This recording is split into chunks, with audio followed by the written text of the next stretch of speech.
Thank you, Mr. Chairman.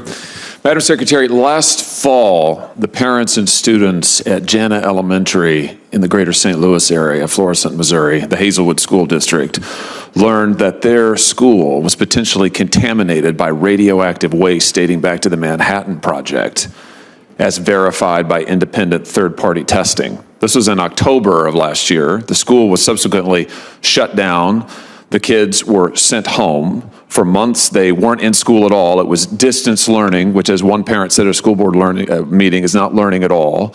Then they were bused to other school districts, which is currently happening now. The school is still closed. The kids have been given no permanent reassignments. They're being bused to all of these different districts. There's been no cleanup of the site whatsoever. The parents and the school board have repeatedly asked for testing by the United States government and cleanup. They have written to the Department of Energy. They have written to the Army Corps of Engineers. I have written to these agencies. I've written to the president multiple times asking for a government response to this government contamination. I asked your deputy secretary about this in February. He had no answers. I asked the assistant secretary last month. She had no answers. So I'm going to try you now that you're here. I assume you're briefed on this issue. Let's just start with this. On January 23rd, the school board wrote to your department and requested a site eligibility evaluation of all school district properties. Have you responded to them?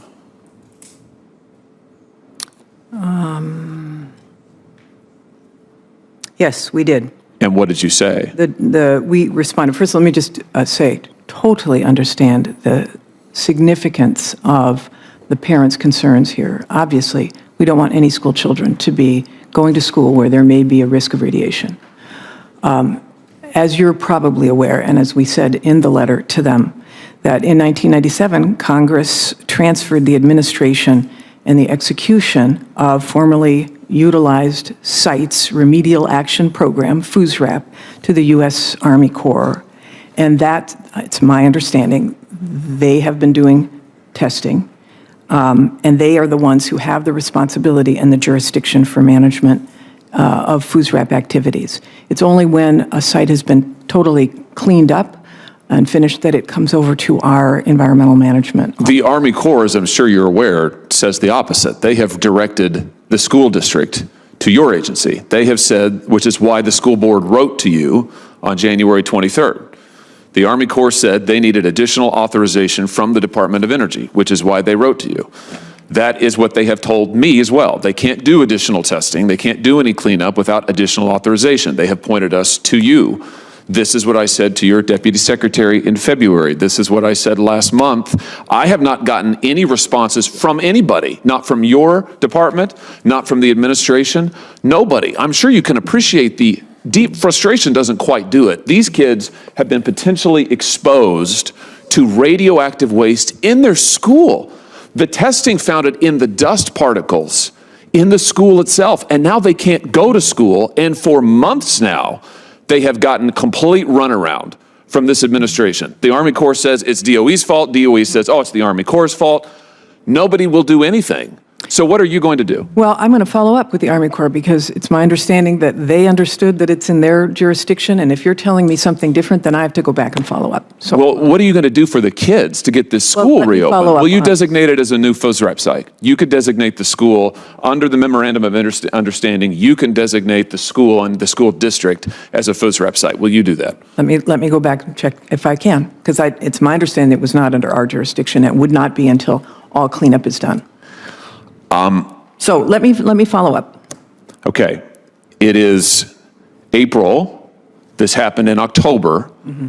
The school is still closed. The parents don't have any answers. Listen, I am dead serious about this. Until we get answers for these kids and until we get that school reopened and cleaned up, I'm going to hold every nominee to your department and every piece of legislation. I'm going to do the same thing with regard to the Army Corps. They have gotten the runaround, frankly, for years. This radioactive contamination's in the creek water that runs right by the school. This community has gotten the runaround for years. And just because it's a community of working people and doesn't have big class donors who give big money to politicians doesn't mean they can be ignored. And they have been ignored for literally decades. And now they've been ignored for months. And I'm not going to stand for it. So I'll stand in the way of anything and everything I have to until we get solutions and results. So you come back to me as soon as you can. But until we get some results here, I'm going to stand in the way until these kids get answers. Thank you, Mr. Chairman. Thank you very much, Senator. Senator Hickenlooper. Senator presses Biden administration over radioactive contamination at Missouri Elementary School. During a tense Senate hearing, a U.S. Senator confronted the Department of Energy over what he described as months of inaction following the discovery of radioactive contamination at Jana Elementary School in Florissant, Missouri. The senator explained that last fall, parents and students in the Hazelwood School District learned their elementary school may have been contaminated by radioactive waste linked to the Manhattan Project. Independent third-party testing confirmed the presence of radioactive material in October. As a result, Jana Elementary was shut down, and students were sent home for months. Classes shifted to remote learning, which parents criticized as ineffective. Eventually, students were bused to multiple other school districts, a temporary solution that remains in place today. The school is still closed, no permanent reassignments have been made, and no cleanup has begun.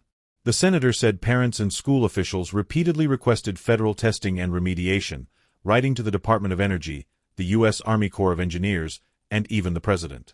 Despite those efforts, he said, no clear answers or action followed. Previous inquiries to senior officials at the Department of Energy also produced no response.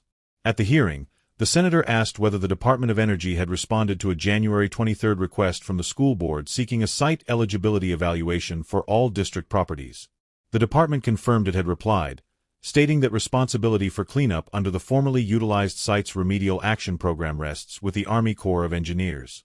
However, the senator pushed back, saying the Army Corps had told the school district it could not proceed with additional testing or cleanup without authorization from the Department of Energy, a claim he said had been repeated for months. Expressing frustration, the senator said children may have been exposed to radioactive dust inside their school and have since been caught in a bureaucratic stalemate, with agencies pointing fingers at one another. He demanded immediate action, urging the department to designate the school as an eligible cleanup site or take steps to authorize remediation. When officials said they would need to follow up, the senator made his position clear. This happened in October. It is now April, he said.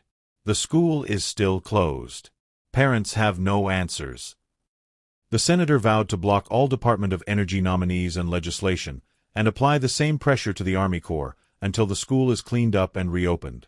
He accused the federal government of ignoring the community for decades, noting radioactive contamination in nearby creek water and arguing that working-class families should not be dismissed simply because they lack political influence. I'm not going to stand for it, he said. I will stand in the way of anything and everything until these kids get answers and results. The hearing concluded with remarks from the chair, Senator John Hickenlooper.